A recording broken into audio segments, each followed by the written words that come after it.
अस्सलाम वालेकुम, मैं हूं दौरान काकड़ एडुकेट और आप देख रहे हैं मेरे यूट्यूब चैनल लीगल पॉइंट्स। आज हम बात करेंगे कि क्या हर जगह आपको जब आप एक मायदा कर रहे होते हैं या आप एक लेन देन कर रहे होते हैं तो क्या हर टाइम आपके लिए ज़रूरी है कि आप उसको लिख के आपके लिए लिखाई ज़रूरी है। इस बात को आज हम समझेंगे कि कहाँ कहाँ पर आपको लिखना, लेन देन के हिसाब से आपको लिखना ज़रूरी है, कहाँ पे आपको नहीं लिखना ज़रूरी है। कभी कभार मोस्टली ऐसा हो जाता है कि आप एक इलीगल काम कर रहे होते हैं जो कि नॉट इन्फोर्सेबल वाइला होता है, जो लीगल ही नहीं है। एक इलीगल काम है उसको आप कर रहे होते हैं, उसमें आप स्टाम्प लिख लेते हैं, उसमें आप किसी के साथ तहरीर लिख लेते हैं। तो क्या हो जाता है फिर वो आपका तहरीर, आपका अपना लिखा गया स्टाम्प, आपका अपना लिखा गया मुआहदा, आपका अपना एक किया एग्रीमेंट आपके लिए नुकसानदायक साबित हो सकता है। आप अपने पाँव पे कुल्हाड़ी मारने के बराबर आ जाते हैं। तो अब मिसाल के तौर पर अगर हम समझना चाहें, मुंशियात है, ठीक है, स्मगलिंग है, या कपड़ों का जो बैरून मुल्क से कपड़े आते हैं उनका कारोबार आप कर रहे हैं, उस बारे में आप किसी के साथ एग्रीमेंट लिख लेते हैं, या जो है आप मुंशियात एक जगह से दूसरी जगह पार्टनर के साथ कर रहे हो उसमें आप एग्रीमेंट लिख लेते हैं, आप एक स्टाम्प लिख लेते हैं, या एक और इलीगल काम जो कि लॉ ने इस मुल्क के किसी मुल्क के आइन ने उसको गलत करार दिया हो, उसको इलीगल करार दिया हो, तो ऐसे एग्रीमेंट जब आप लिखते हैं तो आप इसमें फंस जाते हैं। ठीक है। अब एक एजेंट है, अब अगर हम इसको मिसाल के तौर पर समझना चाहें, एक एजेंट है, ठीक है, वो बैरून मुल्क क्या कर रहे हैं, लोगों को भेज रहे हैं।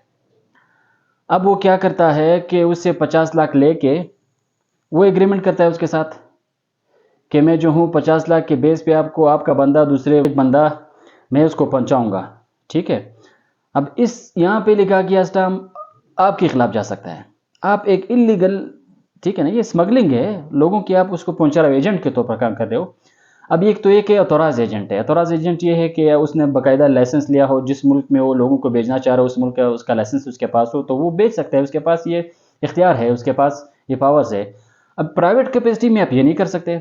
अगर इस कैपेसिटी में आपने किसी से पैसे लिए, उस बेस पे आप लोगों ने एक दूसरे के साथ स्टाम्प लिखा, तो फिर जब आप इसको अदालत कचहरी आएंगे तो ये उल्टा आपके खिलाफ जाएगा। अदालत आपको ये कहेगा कि भाई ये तो ऑलरेडी एक इलीगल काम है, आपने इस बेस पे ये कारोबार कैसा किया। ठीक है। दूसरा मिसाल अगर हम लेना चाहिए, ये जो हथियार है, ठीक है ना जी, ये बॉर्डर से आ रही है और आप इसके आपके पास लाइसेंस नहीं है, आप ऑथोराइज नहीं हो, या मुंशियात है वो आपके पास उसका लाइसेंस नहीं है, आप ऑथोराइज नहीं हो, आप क्या करते हो, बॉर्डर से उठा के अब जिस बंदे से उठाते हो या जिस बंदे के साथ आपने कारोबारी लिहाज से लेन देन की हो, आप क्या कहते हो, आप दोनों आके एक एग्रीमेंट लिख लेते हो कि भाई ये चीज़ मैंने बलूचिस्तान से पहुंचाना है पंजाब। ठीक है। इस मद में हम लोगों ने 70 लाख का या 80 लाख का मुआहदा किया, इसमें से 30 लाख मुझे मिल गए। अब बाकी 50 लाख या 40 लाख जो रहते हैं वो अगर वो जो दूसरी पार्टी है वो देना नहीं चाह रही, ठीक है, अब आप आते हो कोर्ट की तरफ कि भाई हमने तो एग्रीमेंट किया था, हमने एक बाकायदा स्टाम्प लिखा था दोनों पार्टी का, हमने ये कहा था कि 70 या 80 लाख का मुआहदा है, इसमें से 30 लाख या 20 लाख मुझे मिल गए, बाकायदा वो चीज़ वहाँ पहुँचने पर मिलेगी। अब वो बंदा नहीं दे रहा। अब जब आप कोर्ट जाएंगे उल्टा आप इसमें फंस जाएंगे ना। कोर्ट आपको यही कहेगी कि ये तो ऑलरेडी एक इलीगल है। हमारे कॉन्ट्रैक्ट एक्ट में उसमें लिखा गया है कि ऐसी कॉन्ट्रैक्ट जो कि नॉट इन्फोर्सेबल बाय लॉ, आप उसको लॉ के जरिए, कानून के जरिए इन्फोर्स ही नहीं कर सकते। ठीक है। वो वाइड कॉन्ट्रैक्ट है, वो कॉन्ट्रैक्ट जो आप इन्फोर्स नहीं कर सकते उसका वाइड कॉन्ट्रैक्ट कहते हैं। ठीक है।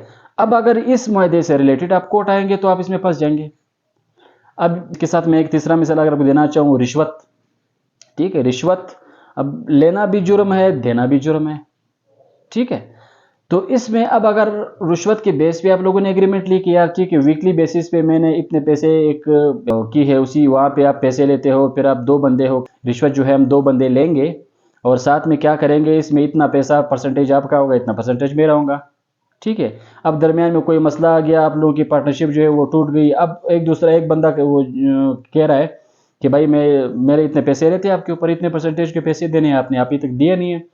तो अब इसको मनवाना कोर्ट के जरिए ये बिल्कुल हो नहीं सकता, पॉसिबल ही नहीं है, और उल्टा इसमें आप फंस सकते हो। हम वकील हजरात मोस्टली ये तो कहते हैं कि भाई आप जब भी लेन देन के हिसाब से आप कारोबार कर रहे होते हैं, या जो भी आप एक चीज़ बेच रहे होते हैं या आप प्रॉपर्टी जायदाद बेच रहे होते हैं, हम कहते हैं कि यार लिख लिया करो। ठीक है। हम वो इस वजह से कहते हैं कि वो इन्फोर्सेबल बाय लॉ होती है, इसमें दोनों पार्टी लिखने से ये होता है, लिखने लिखाई से, तहरीर करने से होता है, दोनों पार्टी इसमें सेव रहती है। اے سائڈ بھی سیو رہتا ہے، بی سائڈ بھی سیو رہتا ہے، جو فریق اول ہے فریق دوم ہے دونوں سے سیو رہتے ہیں، ان کے ٹرمز اینڈ کنڈیشن رکھ کر اپنا کاروبار کرتے ہیں۔ بعد میں اگر وہ ایک پارٹی اس میں سے مکر جائے یا وہ اپنا جس بیس پہ ان لوگوں نے ایگریمنٹ لے گیا اس کو کر نہیں رہے تو آپ اس کو انفورس کر سکتے ہیں، ٹھیک ہے۔ تو اس وجہ سے آپ جب بھی ایک ایگریمنٹ، ایک معاہدہ، ایک کانٹریکٹ کر رہے ہوتے ہیں تو آپ نے سب سے پہلے اس کو دیکھنا ہے کہ یار جو معاہدہ میں لکھ رہا ہوں کیا وہ لیگل بھی ہے، قانونی لحاظ سے وہ ہمیں الاؤ بھی کیا گیا ہے، اس کی اجازت ہے بھی کہ نہیں، اس کے حساب سے پھر آپ نے ایگریمنٹ لکھنا ہے۔ تو اس وجہ سے کوشش کیا کرے آپ جب بھی کسی معاہدے، کسی کاروبار لین دین کے حساب سے ایگریمنٹ کانٹریکٹ کر رہے ہوتے ہیں اس کو لکھنا اپنے ہوتا ہے، تو آپ ذرا سوچ لیا کرے۔ اگر آپ کو سمجھ نہیں آتی تو آپ ایک لیگل ایکسپرٹ سے بات کریں، جو وکیل حضرات جو باقی جو اور ایسے ہیں جو جن کو جن کو قانون کے بارے میں تھوڑی سی بھی آگاہی ہونا، وہ اس کو سمجھ سکتے ہیں کہ یار یہ کانٹریکٹ الٹا ہمارے گلے پڑ جائے گا، یہ ہمارے خلاف آ سکتا ہے۔ تو اس وجہ سے لکھنا، تحریر کرنا ایک اچھی عادت ہے، اس کو ضرور اپنانا چاہیے، لیکن بعض اوقات آپ ایسی جگہ پہ تحریر لکھ لیتے ہیں جو الٹا آپ کے خلاف آ سکتا ہے۔ تو کوشش کیا کرے کہ پہلے تو انلیگل کام کیا ہی نہ کرے، وہ کاروبار کبھی سرے سے نہ کیا کرے جو کہ انلیگل ہو، جو کہ غیر قانونی ہو، جس میں آپ پھنس سکتے ہو۔